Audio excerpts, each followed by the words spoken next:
Assalamu alaikum and welcome to another edition of Faith Matters, where you, our viewers on MTA, set the agenda by the questions you pose. And for those of you who are not yet familiar with the email here, it's faithmatters, one word, at mta.tv. That's Faith Matters, one word, at mta.tv. And those of you still wishing to use the fax, it's 44 for the UK, 208 687 8037. This particular programme is a special feature, and we're actually focusing on a very pertinent issue which is impacting the Ahmadiyya Muslim community. The date, the 28th of May 2010. The place, Lahore, Pakistan. The incident was a terrorist and heinous attack on two Ahmadiyya Muslim communities' mosques in Lahore, Pakistan. They came under attack from terrorists, sustained terrorists. Indeed, many people across the world on various wires and various news channels witnessed this tragic attack, which went on for several hours. Hostages were held, lives were lost, and in the aftermath there were many pertinent questions being posed. Who did this attack? Why did it happen? Why was it allowed to happen? And indeed, in the aftermath, who takes responsibility and what can be done to prevent these attacks again? Was it specific to the Ahmadiyya Muslim community, or was it part and parcel of the tragic events and terrorist attacks we see happening in Pakistan? To answer these questions and others that we've been receiving on this subject, I'm absolutely delighted to welcome a very distinguished panel to Faith Matters today. And without further ado, I turn to my immediate right and wish to introduce viewers to Mujibur Rahman Sahib.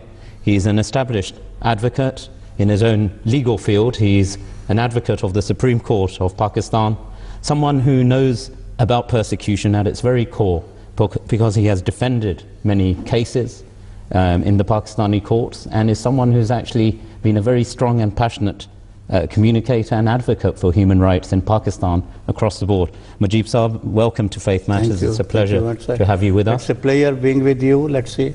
Go ahead. Jazakallah. And to his right is Azhar Hanif Sahib, a familiar face on Faith Matters for our viewers. Azhar Saab, as many viewers will know, is our Naib Amir, Vice President of the USA Jamaat and a missionary in the US. Welcome once again to Faith Matters, Azhar Hanif Sahib. Assalamu alaikum wa rahmatullah. And I'm also pleased to inform viewers that we're also joined by a special guest from Pakistan. We're joined by Ali Dian Hassan Sahib, who's a journalist by profession, but someone who's involved extensively in Human Rights Watch in Pakistan. Journalist, as I said, previously a senior editor of the political magazine in Pakistan, The Herald, familiar with England. He's a graduate of the LSE in Oxford, and we're delighted to welcome him over the phone, but from Pakistan. Assalamu alaikum. Ali Saab, welcome to Faith Matters. Wa alaikum salam. Thank you very much.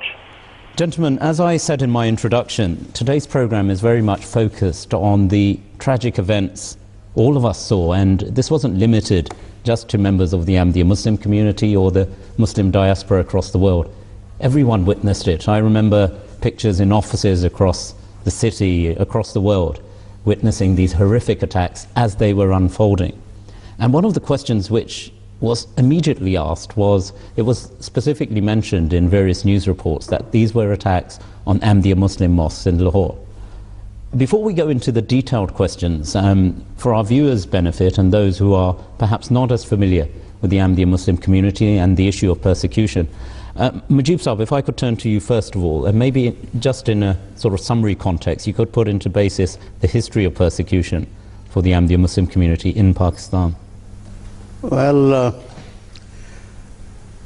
Tariq, this persecution of Ahmadis in Pakistan is in many ways different and distinct from the persecution that we hear of in other parts of the world pertaining to different communities and different sects. As a matter of fact, in a multicultural society or in a pluralistic society, there are always differences between different sects and different segments of society, and they all, sometimes the majority people try to persecute the minority, may it be religious minority or ethnic minority. We hear of such cases throughout the world, everywhere. That is nothing unusual, because difference of opinion is a part of human freedom. But the persecution of Ahmadis and the case of Ahmadis is different from all the others, Because in all other cases, the law does not sanction the persecution of a community. The law at least treats everybody alike. And if one section of the society persecutes another section of the society, the law comes to their aid. So the state protects communities. In case of Pakistan, Ahmadis, in Pakistan I'm particularly talking about, the persecution of Ahmadis is, if I may say so, state-sponsored, because there are laws behind it. There are Ahmadi-specific laws. The state machinery is behind this persecution. And the legal machinery being behind the persecution, it provides the basis for persecution of Ahmadis. Therefore, it is, if I may say so, institutionalized persecution. It is not individual, it is not sectarian. In the larger context, there is a sectarian angle to it, but by and large, it's an institutionalized persecution sponsored by the state. Why it is so? Why I say that? It is because of the laws. Ahmadis were, there were doctrinal differences between Ahmadis and the other mainstream Muslims. But then there's 73 different communities, yes. Indeed. But those doctrinal differences never broke into a riot. Now, this doctrinal differences apart, the matter became serious when in 1974, the Pakistan National Assembly did an act which was unprecedented in the history of the constitution making. The constitution took it upon itself to define the faith of a person, and they declared Ahmadis. They labeled Ahmadis as non-Muslims. That provided the background for that, the future laws which came. Why that came is a long history, and that's a separate issue. And it has political dimensions, it has other multinational dimensions. I'm not going into that. But briefly stating, the persecution of Ahmadis is basically institutionalized, state-sanctioned persecution because of the laws. Now, that is what I have to say about the difference between the persecution of other societies. As for the Lahore attack, I will not agree to the proposition that Lahore attack was just one of the terrorist attacks which are going on everywhere in Pakistan. This is not one of those. It has distinct features. When I come to that, I'll discuss those distinct features. It is clearly identifiable as an act which is not just another act of terrorism. It is targeted. The terrorists do not need pre-hand propaganda, pre-hand provocation in order to make a terrorist. They just go and attack. In this case, there was a planned provocation under the nose of the administration. Administration was informed. Terrorists do not come after telling people that we are coming. There were threats, definite threats, and the local authorities were informed, provincial government was informed, and yet they did nothing. So I'll talk of that later. We'll indeed, Mujib. So I'll come to those. But perhaps, Azhar Saab, if I could bring you in at this point as well. One of the things we did see was a widespread condemnation of these attacks. But one of the issues which was then raised was, as Mujib Saab has summarized very accurately and in its context, that this was an exception, because the exception being that this was justifiable by the Constitution. Indeed, you heard reports of these terrorists actually saying, we have committed a great act, which the Muslim world and the wider Islamic diaspora should praise us for. Yes, it was a strange event for those of us in the Ahmadiyya Muslim world, and I mean throughout the world, to have been suddenly wakened up or alerted that something's happening right on the television sets. And we're viewing these scenes from Pakistan, and we're surprised as the scenes unfold. We can witness right at that moment what Mujib Rahman Saab has said, that this is something more than just a terrorist attack. Because I recall sitting and watching the scene, and I noted something, and in just the first 15-20 minutes of the broadcast, that first the broadcasters were saying that here is an attack on the Ahmadiyya mosque. The word was used, mosque, masjid. And I'm listening. You say broadcaster, this was a Pakistani broadcast. I recall whether it was Geo's television or one of these channels was broadcasting the scenes, giving a news report. And the news reporter was saying that an attack has just taken place in Lahore. It mentions the place, and it said this is the Ahmadiyya Mosque. In the black and white as well, written both in Urdu and in English, I saw the word masjid being used. So the ticker was showing mosque. They were showing masjid. mosque. All of a sudden, after just 15-20 minutes, there was abrupt change. And I said, look, do you see what happened? And the people were sitting with me. I said, look, you notice what just happened? They went from calling it a masjid to a house of worship. Indeed. So someone had given them a message. There was something else behind the scenes that was causing, the presentation of information to the public, the general public, to be funneled through the perspective of a government who is behind these attacks, as you can say, who are in support of this, and a media who's also, in a sense, being influenced by those decisions of higher officials. I think the question of palatability. Ali Dian Saab, if I could bring you in at this point, and this is something which was covered quite extensively by the media at that point, and there was this general question being asked. A lot of Pakistani politicians, a lot of the clerics within Pakistan, and indeed some journalists within Pakistan said that the Lahore attacks on the Ahmadiyya Muslim community, the mosques, the masjids in Pakistan, were not specific to the Ahmadiyya Muslim community, but were part and part of the daily activities of, unfortunately, the terror activities which we see in all too much abundance in Pakistan. What was the general context from which, if you like, the journalist fraternity, from your discussions with people, opinion formers, politicians in Pakistan, what was the context and the base of discussions there? What was the view being expressed? Well, I would say that these attacks were, in fact, a combination of both. I think that certainly it's absolutely clear that Ahmadis remain under great threat in Pakistan, and in that sense, they suffer from double jeopardy, which is that on the one hand, you have all the state-sanctioned legal discrimination that goes against them.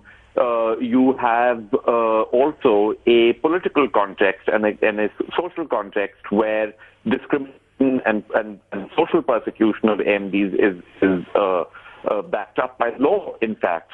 So all of that is absolutely correct. And what that does is that in this environment of heightened militancy and sectarianism, it makes Ahmadis very, very soft targets.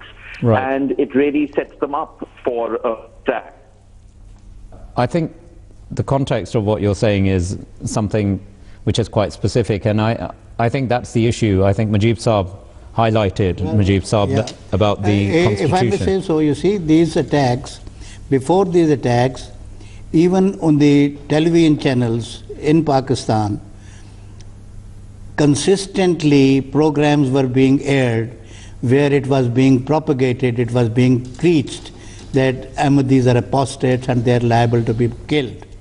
And 2 persons were actually assassinated 2 days after the television program. And the Pakistani media, some of the independent media, carried that news that the 2 persons who were killed, assassinated in Sindh, were the direct result of a program aired on a Pakistani news television channel. Now, apart from that, there were certain events going on.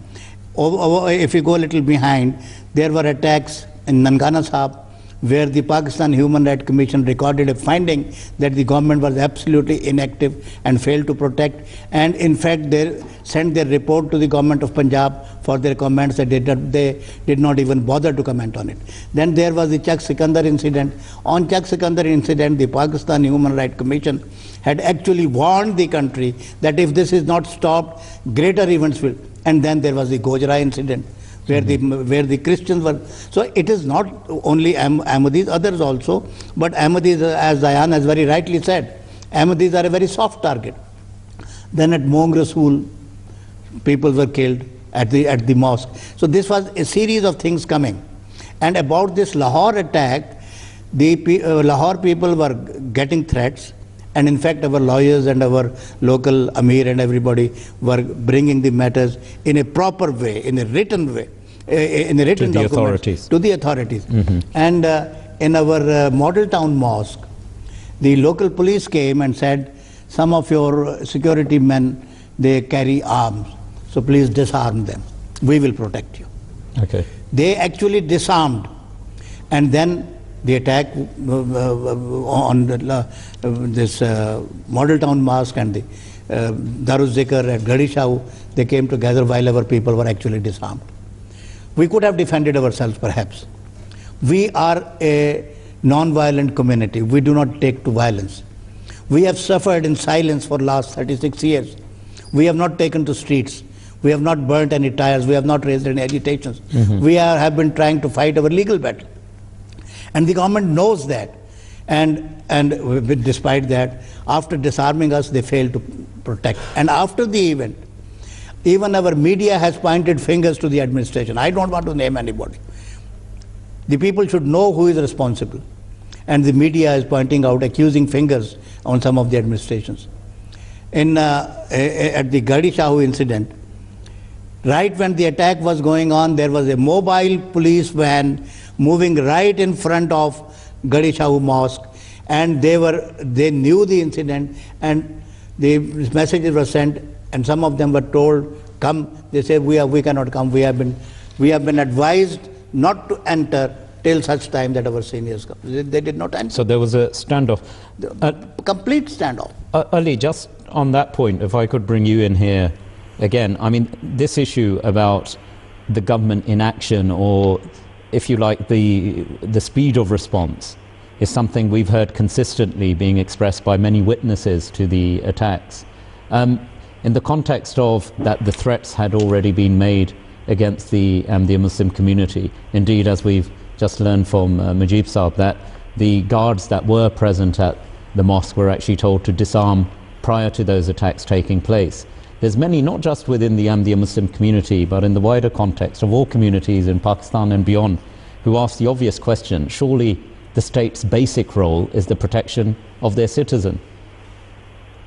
What's your... That's absolutely correct. The state's basic role is the protection of its citizens, and the Pakistani state at this point in time is failing well across the board in this particular context. But now, when we are dealing with that particular attack and with threats to the MD community, it's a very, very specific thing, because in the order of priority of the state, it is the MDs are at the very bottom of the ladder. So it is simply not their priority. Sorry, Ali, just on that point, you say bottom of the ladder, bottom of the first rung. Why is that? Why do you think that is? You've used, and as Mujib Saab pointed out, you used the terms where the Ahmadiyya Muslim community is a soft target. What do you think the motivation is there?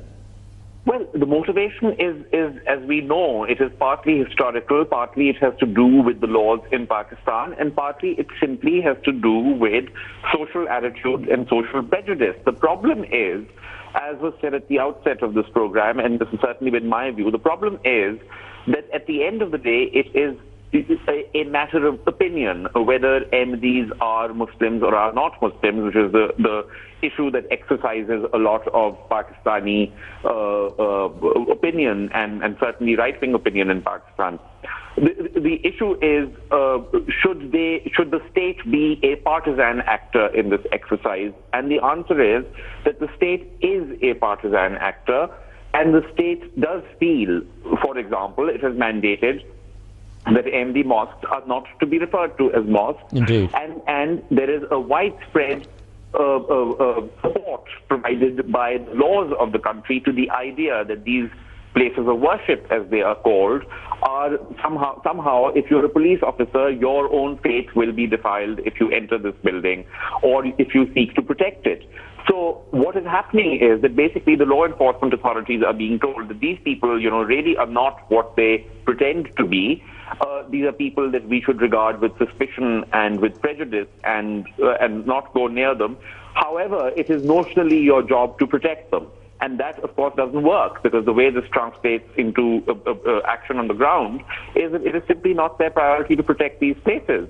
As you saw, it is a fact that the Human Rights Commission of Pakistan itself and members of the Ahmadiyya community met with the Punjab Chief Minister, Shahbaz Sharif, and appraised him of these threats. However, no action was taken.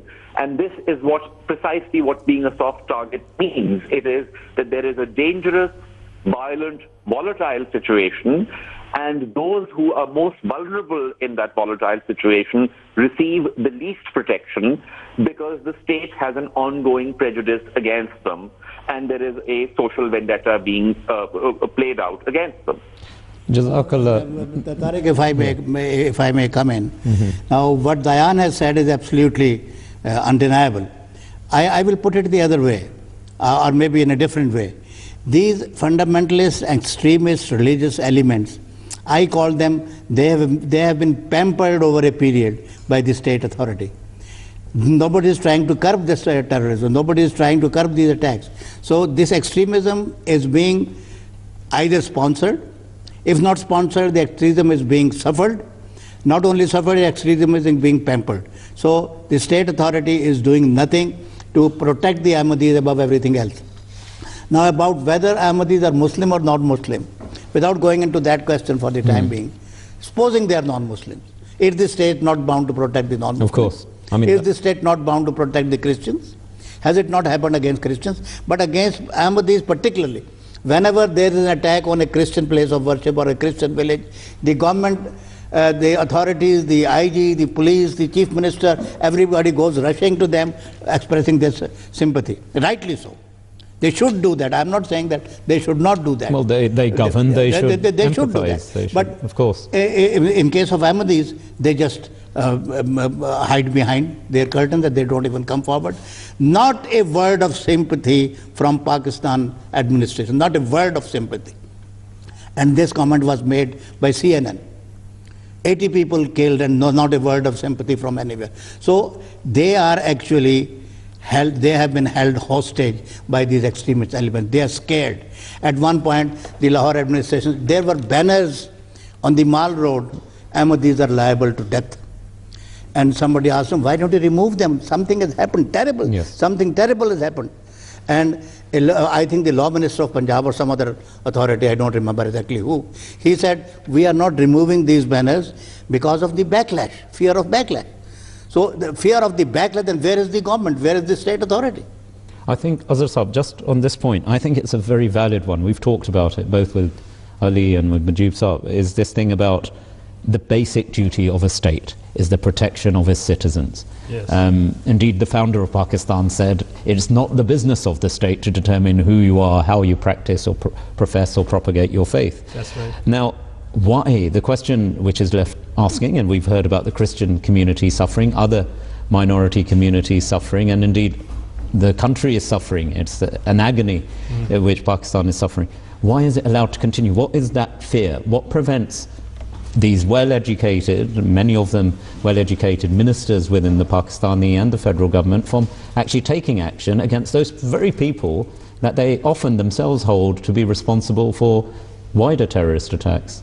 Well, first thing is we have to be very specific about this. If we're talking of a state in general, we may argue from the point of constitutions and human rights, etc. But here we're talking about also an Islamic state, a Muslim country. And the very basics for which they are trying to develop their laws, their Sharia, or their outlook on life is from Islam. Now herein comes the matter of not politics or philosophy or way of life. It talks about the issue of the faith Islam, right? The Muslim world is indebted to the Holy Prophet Muhammad ﷺ for giving them the principles on how to establish a state which looks after the rights of every single citizen. This is what the Holy Prophet Muhammad ﷺ did while he was in Medina.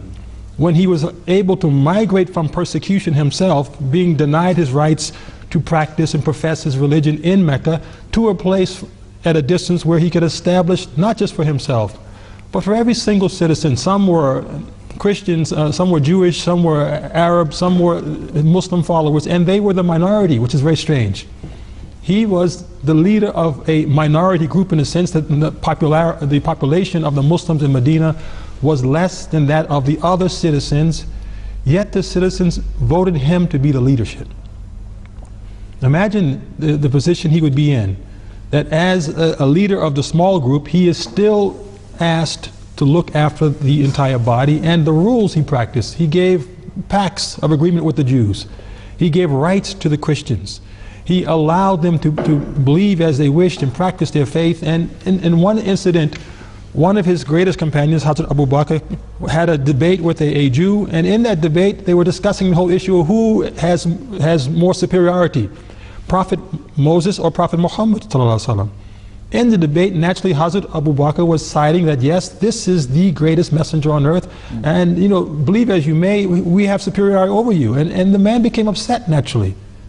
When this issue came back to the Prophet Muhammad, what did he say? He told Hazrat Abu Bakr anhu that you should be mindful of the sentiments of the citizen who is non-Muslim. Do not use these arguments, this particular form of expression, which would cause his sensitivities to be excited. And thereby he established some precedents and some principles for us to look at as a way to govern ourselves. Now in the case of Pakistan, it's disturbing that this, not just being a state, but being a Muslim state, they have overlooked these principles of Islam. And whether we are Christian or Ahmadi or Hindu or whatever we are, they should be upholding the right of the citizen living in that nation. Indeed. Ali, if I could come to you, enjoining justice, absolute freedom, liberties, these are principles which were extolled by the Holy Prophet Muhammad sallallahu alaihi wasallam. Indeed, many of these religious clerics who sort of certainly give fuel to some of these attacks actually keep on talking about defending the rights and the dignity of the Holy Prophet, peace be upon him. Why then do we see these banners not being taken down often, sometimes, as has been said, sometimes on the walls of state buildings? Why is it allowed to occur? And more importantly, I suppose, from your perspective, what should be being done now, and indeed is anything being done now to ensure that these banners are taken down, that protection to Ahmadis, irrespective of whether they're perceived by the authorities or the constitution to be Muslim or not, are given and afforded rights of protection as rights of any citizen of Pakistan? Yes. Look, the point is that we have a very difficult situation in terms of the relationship between particularly the Punjab provincial government and groups such as the Khatme Nabuwat. And these are political outfits that have connections that go back 20 years or more now, 25 years. And so therefore, certainly human rights groups such as ours will urge the Punjab government in particular to not be tolerant of what is actually hate speech under international law. However, I can tell you that so far the behavior of the Punjab government in particular has not been encouraging. And we have not seen any signs that they are moving away from this kind of politics. When, as you know, Mia Nawaz Sharif did say, he said something fairly innocuous and innocent, which was that MDs are our brothers and sisters. Indeed, the yeah. entire fundamentalist clergy in Pakistan was up in arms about this, including very many members of his own party. So I think that there is a very fundamental political reality at work, which is that there is a lot of particularly Wahhabi influence and Khatme Nabuwat influence, which is slightly different, that works against the Ahmadis, and that the state is very actively involved in, both politically and of course legally, as we have discussed. This is a very difficult situation. It cannot be resolved easily, but certainly all right-minded people within Pakistan and abroad must urge the Pakistani government, the provincial government and relevant authorities to take down these banners and to prevent this kind of hate speech from happening. Majib Saab. That's very nice, Dayan. Thank you very much for all that input. You have used the word political reality. I would like to say something about this political reality, and I think the political reality, if we see it in the proper perspective, it is a signal not only to the Pakistan government but to the world at large. The world community should realize, and I am saying this with full sense of responsibility, with a lot of hard work behind it. I am putting forward this proposition that Ahmadiyya issue, you said it is a soft belly, it is a soft target. I am using another word. Ahmadiyya issue has all along been used only as a ploy add an excuse for political ends. And now the hard reality is that the terrorist movements and the and the breeding of terrorism is the direct result of this fragmentation of society, which resulted, which was the result of the anti-Ahmadiyya laws. And not only Pakistan, but the world community should take a note of this, that these, you said one provincial government and one organization or the other. Right in 1947, there was an element pushing forward the agenda of an Islamic state. Quaid-e-Azam set it aside. Ayyar Rahman once told me that a constitution was presented to Quaid-e-Azam with the name of Islamic Republic, and Quaid-e-Azam threw aside the document. And he quoted Ashik Batalvi for that proposition. But whatever it may be, Quaid-e-Azam's speech on the 11th of September, 11th of August was that, or September. Quaid-e-Azam's speech shows that he envisioned a secular democracy based on Islamic principles, of course. But in 1949, the fundamentalists, the clerics, those who were propagating for the Islamic State, they created a dent in the shape of objective resolution. And that objective resolution was being defended. Mr. Liaquat Ali Khan was at pains to explain that this is not going to be an Islamic state, that it is not going to be a theocratic state, the minorities will be duly protected. But immediately thereafter, Maulana Maududi and others were on the press. They were saying, after objective resolution, Quaid-e-Azam's speech of the Constituent Assembly is redundant. It is gone. Before the Munir Inquiry Commission, they said a state based on the Quaid-e-Azam speech would be a devil's creature. We will not accept that. So they have been working for that, their notion of what Islamic State should be. And that Talibanization and that whole thing is, and these our Khatm-e-Nabuwat or whatever other organizations are, and the state machinery, they are heading towards that. The world community should realize that Ahmadi issue is not the persecution of a small community. We can live with that persecution. Whatever may happen to Pakistan will live throughout the world. But the Pakistan will go to dogs, because this persecution is directly linked. We are only being used as a ploy. The world community should realize that and should put an end to that kind of legislation and the state sponsorship of persecution. Ali, if I could come to you, I mean, in what Mujib Saab says, I think there's this concept that we often talk about things snowballing, that, you know, the Ahmadiyya Muslim community's persecution is step one in the agenda, and then step two, as the whole element snowballs. Indeed, this whole issue of terrorism, fighting extremism, is one we find not just on the agenda of the Pakistan government, but all governments across the world. The Pakistani president visiting Britain, it was certainly top of the agenda for various reasons in discussions he had with the British government as well. The question which is then asked is, what next? How and when will the authorities realize that, if they haven't already, when will they realize that this is step one, and what does the future hold? I mean, there's a lot of people, whether they're Ahmadi, Christian, whatever denomination of whatever Muslim community they belong to, have, you know, spent much passion and desire for Pakistan, whether it's the wider Pakistani diaspora throughout the world. The question is, what next? Well, I will just answer that question. But before I do that, I would like to go back to the comment that was made about the objective resolution. Of course. Which I think is a very important point, because indeed the objective resolution in Pakistani history, 1949, is the point where we see an injection of religion into the business of the state, as enunciated in that resolution. Earlier, of course, there was some conversation about Makkah and the Prophet's followers. I'm not an expert in religion, so I can't talk about that, but I have some expertise in Pakistani constitutional matters. And I would say, because I am on MTA and I'm very glad to have this opportunity, that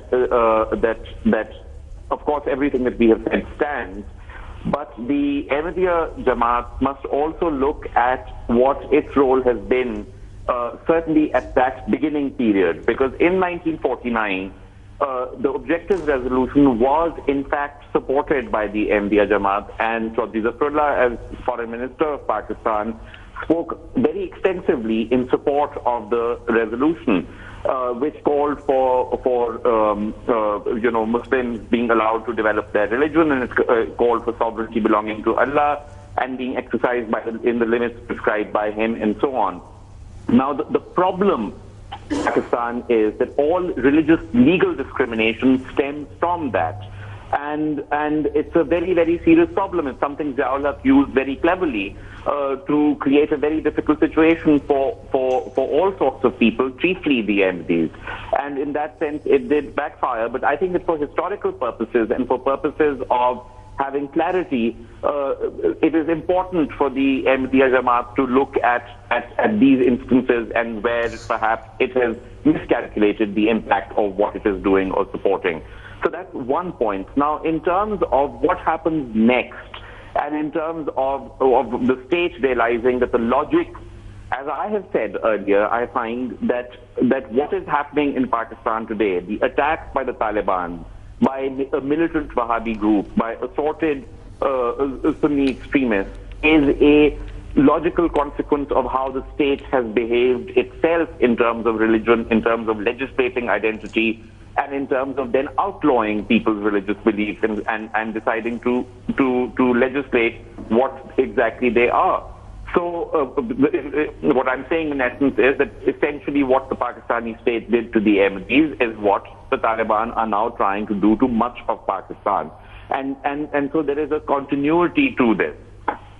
Throughout, we have seen in Pakistani history that Pakistani politicians, the state, the military has tended to co-opt these right-wing religious groups rather than to keep a distance from them. That has to change. Unless that changes, unless the relationship between militant Wahhabi Islam and the Pakistani state comes to an end, this kind of legal discrimination will not end. The Ahmadis are the most, in a sense, the most extreme example of this kind of discrimination. But increasingly, we are seeing attacks on other groups as well, on Barelvis as well. So this is a much wider problem, and it is a problem of Pakistan's own making, the Pakistani establishment's own making, and they have to fix it. And of course, fixing problems is far more difficult than creating them. So it will take a very long time to fix it if they start doing it today. But as of now, there are no signs that that is happening. Well, we are living in the here and now, and one of the simple solutions is if you want to stop a problem, you nip it in the bud. Clearly, that isn't happening, and I think the Mujib Saab expressed that this is not just limited, and I think you've agreed with that pretext I will agree with Dayan. I will agree with Dayan. Dayan, I'm thankful to you for that input. It is correct that Chaudhry Zafarullah Khan supported the objective resolution. And Khan Liaquat Ali Khan was at pains to explain and say that the fears of the non-Muslim minority were not well founded, because these were good-intentioned people. They wanted really to do good things. But the non-Muslims could see that it would go into the wrong hands, and the thing actually went into wrong hands.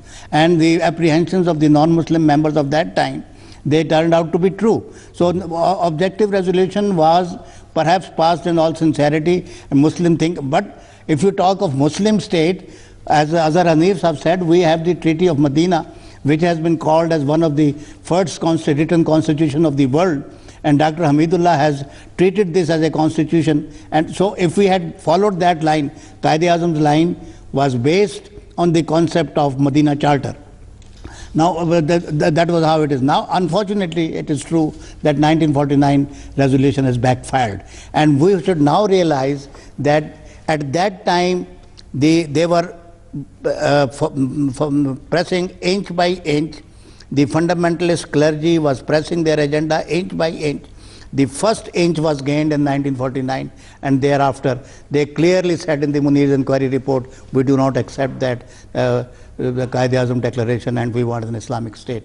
And now that agenda, Islamic state, if it were the state of the Holy Prophet Muhammad sallallahu alaihi wasallam, it will be a blessing for the world, but not this state where Islam has been abused. Azhar Saab, just to bring you in here, that's exactly it, isn't it? That in the modern context, when we heard the term Islamic State, it builds fear in people's mind because they fear Talibanization. You know, we've talked about subjects on previous programs whereby there's a fear instilled in non-Muslims over the perception, yet the virtues, the fundamentals which you highlighted earlier, actually demonstrate the beauties manifested within the true context and the true model of what is an Islamic state. But here we are. Pakistan is facing many challenges, and as from a historical context and in today's context, Ahmadi Muslims, like many other citizens of Pakistan, want to see that country progress.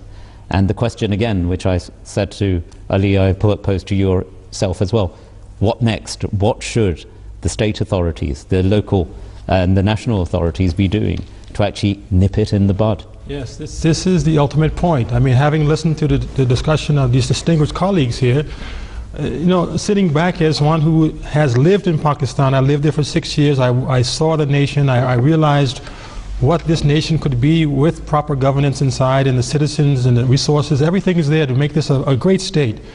But there were many things lacking in terms of institutional, in terms of laws, in terms of policies. And this causes you to feel that we're all being cheated. Not just Pakistan as a community, but everyone linked to it. Now, earlier, as Mujibur Rahman was saying, that this situation, if it's not checked now in the bud, as we're saying, it will spread. I recall the fourth Khalifa mentioning the exact same words in terms of relations between Pakistan and India. And he said that if you do not check the extremist elements in Pakistan now and allow them to continue on the path of becoming the politicians, a religious, a theocratic government in a sense, you will see the same rise of such elements in your neighbor and in India. And what will stop them now from overwhelming with their policies, with their attitudes, and their perhaps physical attacks on your mosques, on your people, to get them to be coerced into accepting their rule in their governments. You see, there will be no end to this. Now, coming from the USA, I have the same situation I see in my own country. We have set commission after commission to try to stop terrorism in the world.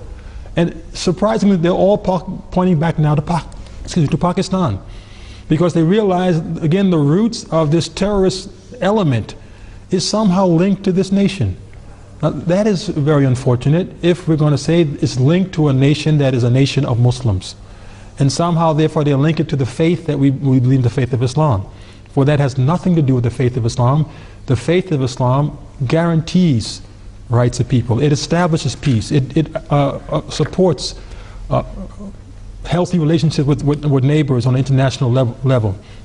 And lastly, as you know, the basic of the question here is, what can be done? Ask them, if nothing else, to honor the treaties that they as Muslims have already signed. The human rights charters, indeed, which they have signed in the UN, saying that we will guarantee the freedom of religion to every people in our state, to practice, to preach, to profess their faith. This is a signatory of that document. We should put pressure on them that, if nothing else, be true to your treaties, be true to this charter, and establish the rights of the citizens. We're not asking them to give us anything. We're just asking them to grant us our rights, our deserved rights, and all citizens of the nation. Then they will live up to, whether you call it the earlier statements of the charter, the statement by Qadi Azam, or later on expositions, to be true to the fact of being a Muslim country, having signed on to Charter of UN human rights, and establish that for all the citizens. Then we can move forward. Without that, I can only see this thing spreading further and further. As we have been, hearing the warnings, it's not getting any better for Pakistan. And I've not been back in 20 years, and every day I think, is this a nation I would ever want to go back and visit at this point, having known what it was then and what it has become now in these 20 years of complete digression as a community. I think that fear isn't just limited to being of the Ahmadiyya Muslim community. It's a general perception, unfortunately, for what was hope from Pakistan. Within the few discussions we've been having, one of the names which has come to the fore in various contexts, even today, and indeed in the media reports that were covered off, was the name of Hazrat Chaudhry Muhammad Rifullah Khan Sahib, who was indeed a member of the Ahmadiyya Muslim community. He was a very close confidant and friend of Muhammad Ali Jinnah Sahib, Qaid-e-Azam as he's known in Pakistan, and was also indeed a distinguished foreign secretary, foreign minister of Pakistan, and a very distinguished career as well. Now, one of the allegations which ironically, when certain arguments are lost which were being made, was that somehow the Ahmadiyya Muslim community is not working for Pakistan, is not in favor of the state of Pakistan, and various allegations were made both against the community and then specifically against Chaudhry Zafrullah Khan Sahib.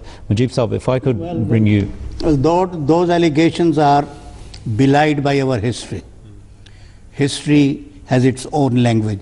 History speaks. You may distort history, you could never destroy history. But before I go on to that question, the last question which my brother Azhar Nadeef was dealing, what to do, I will only add two sentences or two words. We have to do away with the culture of impunity. Everybody, every criminal, every terrorist does a thing and gets away with it. That culture of impunity has to be done away with, and for that we have to have good law enforcement. The other thing, on the conceptual level, the culture of exclusionism, exclusionary politics has to be brought to an end. You are going on excluding one section after the other. First exclude the Ahmadis, then exclude the Shias, then exclude this one. So that exclusionary politics in a pluralistic society is a dangerous thing to do. The politics has to be inclusionary, include everybody, bring everybody to the mainstream. That is the answer to our problem. Now about this Ahmadiyya community not being patriots, perhaps. I have not said, I have not heard any serious person saying that Ahmadiyya community is not patriot, or that they are lacking in patriotism, because the history is full of events where Ahmadis have given their lifeblood. About Sir Zafrullah Khan, you said, Sir Zafrullah Khan, when Pakistan was created, he had a stature of his own in his own right, and Pakistan selected, and Quaid-e-Azam selected him. He was a member of the League of Nations. He represented the British government in League of Nations. When United Nations was formed and when its charter was being drafted out, Zafrullah Khan was an active participant. Go and see the documents of United Nations. Zafrullah Khan was a towering personality. His presence in United Nations was enough for the introduction of Pakistan. Pakistan was a new country, nobody knew Pakistan. But Zafrullah Khan was known before the creation of Pakistan, and he worked so hard for the creation of Pakistan, which is difficult to imagine. Now about Zafrullah Khan, Quaid-e-Azam trusted him. He handed over the case of Muslim League before the Boundary Commission to be argued by Sir Zafrullah Khan. I have read those proceedings. Those proceedings have now been published. It is the partition of Punjab, published in 4 volumes. The whole proceedings, it's really revealing to read those. But in the end, there was the closing address by Chaudhry Zafrullah Khan Sahib and the closing address by Sitalwad, who was the counsel for the Congress. And you read the 2 closing addresses. After the closing address, Sitalwad complimented Chaudhry Zafrullah Khan Sahib, and he said, if the case is decided on the basis of your arguments and their merits, you have won your case. But we know that the cases were decided on some basis of conspiracy here. And then after partition, see, there are services which individuals have rendered. There are services which the community has rendered as a community. When Boundary Commission case was argued, Sir Zafrullah Khan had no material. The second Khalifa, Hazrat Khalifatul Masih Sani, he ordered the books from England. There is a well-known author, Mr. Spate, on how to demarcate the boundaries. And I think Mr. Spate was also invited on the expense of the Ahmadiyya community. His book was produced here. It was flown from London to Lahore at that time. Ahmadiyya community has at every step rendered valuable services. And then, you know, in 1965 war and 1971 war, generals who became martyrs were Ahmadis. In Pakistan Air Force, squadron leader Muniruddin, he was an Ahmadi. Akhtar Malik was an Ahmadi. He is known to be one of the best generals of Pakistan Army. Abdul Ali Malik was an Ahmadi. He fought the biggest tank battle in Sialkot. And then individually, Ahmad, he served Pakistan, and at very crucial moments. Ahmad brought a policy at the time when Pakistan economy was going to ruins, and he brought the demonetization, which was a new concept at that time. The demonetization brought out all the hidden wealth because he demonetized the currency. Ahmad, Professor Abdus Salam, look at that man. My country is unfortunate they have not honored their heroes. Dr. Abdus Salam did not surrender his Pakistan passport. He was entitled to a British passport. He did not surrender his passport, and when somebody said, why don't you do that? He said, I want this honor of Nobel Prize to go to Pakistan. And this Pakistan did not honor him. That was the sentiment which an Ahmadi had. That was the sentiment of a true Ahmadi. And look at him. Dr. Abdus Salam was not a rugged village man. He had lived all his life in Oxford and Cambridge, and had taught here, and had lived here, had worked, researched here. And when he went for Nobel Prize, what did he choose? Not a suit and a tie. He chose his turban, he chose his salwar and ashkan. Why? To give the identity of a Punjabi gentry, Pakistani gentry. And yet somebody has the cheeks to say that Ahmadis have not rendered any service to Pakistan. I mean, I could go on counting ad infinitum. It's not a serious talk. It is a loose talk by clerics and mullahs. No, see, go to the Pakistan administration, go to the Foreign Office, go to intelligentsia. They will not say Ahmadis have not done anything for Pakistan. Ahmadis have built Pakistan. They will continue to build Pakistan. They will live and die for Pakistan. Yeah. Ali, just we are coming to sort of the end of the program. If I'd just come to you with that point, one of the issues which we have seen happening in Pakistan is almost the history of Pakistan being rewritten in terms of the contributions of Ahmadi Muslims to both the state, as we've heard, in the fields of science, public life, politics, and indeed economics in the guise of Ahmad Sahib. From the perspective of where you sit as a journalist in terms of the discussions you have, what's the perspective there? Because clearly this is something which comes to the fore and is sometimes used that what have Ahmadi Muslims actually contributed to Pakistan and to the wider Muslim world? I don't think that really is a debate. Look, the way I see this is that the people who know the history of Pakistan know certainly perfectly well of the immense contributions of very many able and extraordinary MDs to Pakistan, along with very many other people. But yes, there is certainly an unwillingness to acknowledge, to honor and to accept these people. We see this especially with Professor Salam, who remains Pakistan's only Nobel laureate, and the government of Pakistan has singularly failed to give him the place that he merits. There is this problem, and this problem, of course, stems from the greater exercise of trying to somehow excise MDs from the Pakistani collective consciousness, other than in their capacity as bogeyman. So yes, this is a very serious problem, and it is also one of those things that can only be addressed over time.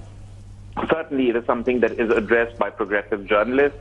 It is talked about by human rights groups and so on. But these people are in a minority. Mainstream Pakistani opinion, and particularly the state, does not acknowledge the contribution of MDs. Ali, whilst you are on, I think one of the other elements, I suppose, with your sort of current hat on, in terms of what you were in terms of the Human Rights Watch, anti-Ahmadiyya laws, we heard of the Declaration 1974, then further laws that were passed at the time of the late General Ziaul Haq in 1984 again. How do these sit with those of protecting human rights within the Constitution of Pakistan and indeed in the courts of law? Well, let me give you the international law perspective and the perspective through which the world views these laws. these laws, particularly Ordinance 20 of 1984, General Ziaul Haq's laws, which are MD-specific laws, sections 298 A, B, and C of the Penal Code, are absolutely abhorrent under international law. These are deeply discriminatory laws, and with the end of apartheid in South Africa, there are really very few instances left in the world where you have this sort of discrimination that has been legalized.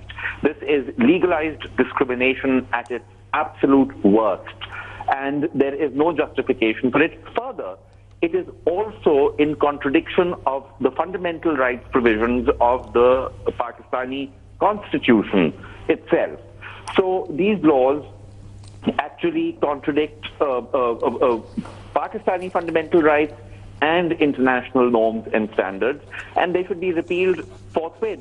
The problem is that one of the things General Ziaul Haq did was that through Article 2A of the Constitution, he made the Objectives Resolution a substantive part of the Constitution.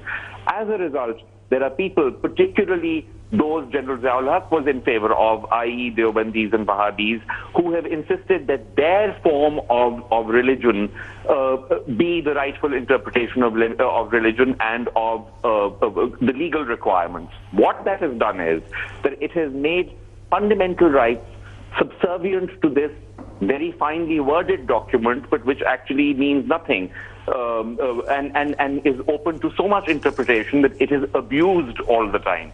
And it is that abuse that we are seeing now. So what needs to happen in Pakistan is that all of these laws need to be reviewed, and the Pakistani Constitution must be allowed to return to its basic structure, and its basic structure does not allow for this kind of discrimination. I find it very, very interesting that these days the Supreme Court in Pakistan is having all these conversations about basic structure, and it is really remarkable that they have failed to notice that the basic structure was altered, mangled beyond belief by General Ziaul Haq, and that has never been addressed. Those things need to be addressed, and Ordinance 20 absolutely needs to go, as do, of course, state-inspired mandating of who belongs to what religion or not. Thank you, Majib Saab. In terms of, Ali mentioned the Supreme Court. You're an advocate, you work with the Supreme Court, the discussions which are ongoing. I mean, it's clear to the casual observer, but as a legal mind, where do we stand today? Ali has rightly said that the basic structure was, it actually underwent a great change with 1974 amendment. Then 1984 laws, they also violate the basic structure because they violate the fundamental rights. And our Supreme Court is presently seized of the matter, and the questions of fundamental or the basic structure is very much being debated. But as he has pointed out, Mr. Dayan is a very keen observer, I must say. As he has pointed out, in all that discussion, nobody seems to be referring to these drastic violations of the basic structure. People are talking of violation of basic structure in the appointment of judges through a judicial commission and some other minor things, but nobody is going to these. And that also indicates the kind of culture that we are in. I remember in one of the books, one Tayyib Mahmood, commenting on the Pakistan laws and the role of Pakistan Supreme Court at that time. I am not accusing or saying anything against any one of the judges presently on the court, but one of the commentators has rightly said that the Pakistan judiciary has abdicated to the extremist mainstream extremist pressures. So judiciary has really not done well in the past. I hope that some future day our judiciary will also be bold enough to take up this issue. At present, I don't see them taking it up, and I will not feel very confident in taking up the issue before this court. Ali, just as we're sort of coming to the end of the program, if there was sort of 3 pieces of advice you could offer the government of Pakistan in terms of what's happened with obviously the Lahore attacks, which crystallized a lot of the issues, what next? What should they do? I I would advise the government of Pakistan to end its historical tolerance of and alliance with Sunni fundamentalist groups and the use of militancy as a national security tool, because the persecution of religious minorities, Muslim and non-Muslim, is tied in intrinsically with this alliance politically. I would encourage the government of Pakistan to in its education curriculum and in its own conduct and behavior, to propagate and uphold values of tolerance rather than of intolerance and bigotry. And I would ask for the immediate repeal of Ordinance 20, which is a black law if ever there was any. Jazakallah. Mujib Sahab, the same question to you in the context of where you stand. I think I couldn't put it better than Dayan has done. The first minimum is repeal Ordinance 20. Then the second thing is bring Ahmadis and all minorities into mainstream politics. That will do away with non-tolerance, because once they are brought into mainstream politics, then there will be a lot of interaction between the majority group and the minority group. And that can be done by introducing absolutely real joint electorate for Muslims and non-Muslims, not partial joint electorate. Pervez Musharraf passed an ordinance providing, that was a presidential order, providing for a joint electorate, and 3 days thereafter he amended his own order, and now they have they say this is a joint electorate, but there is a separate list for Ahmadis. So it is farce. It has to be real, genuine joint electorate. If it is introduced in the next election, there will be an interaction between the majority and the minority groups. Minority groups will come in the mainstream politics, and that will encourage a lot of tolerance of different groups, and that is, I think, one thing which is absolutely must after the Ordinance 20. Jazakallah, gentlemen. Ali Dayan Sahab, Jazakallah for joining us from Pakistan. Our great thanks to you for your contributions and your perspective on this particular issue, which did impact, obviously, the Ahmadiyya Muslim community specifically, but horrified many others, not friends and others who know the community and beyond, on the attacks, and one hopes and prays that these attacks can be averted. To my right immediately, Jazakumullah, thank you, Mujibur Rahman Sahab, for your both legal and historical perspective and your passionate discourses that we've had today. You have been a key contributor. Azhar Hanif Sahab, thank you, from someone I would describe not as an outsider in the negative sense, but someone looking in, who's lived in Pakistan, who now looks at it from a perspective. Again, Jazakallah for your insight into that as well. And viewers, thank you, of course, to you for joining us on Faith Matters. This is an issue which perhaps could be best summarized in the words of the founder of Pakistan, Muhammad Ali Jinnah, Qaid-e-Azam. And we were asking about where do we go from now? Well, he wrote these words: if we want to make this great state of Pakistan happy and prosperous, we should wholly and solely concentrate on the well-being of people, and especially of the masses and the poor. You are free. You are free to go to your temples, mosques, or any other place of worship in this state of Pakistan. You may belong to any religion, caste or creed. That has nothing to do with the business of the state. In due course of time, Hindus will cease to be Hindus, and Muslims will cease to be Muslims. Not in a religious sense, for that is personal faith of an individual, but in a political sense, as citizens of one state, the state of Pakistan. Until the next time, viewers, from Faith Matters, from all of us in London, Assalamu alaikum.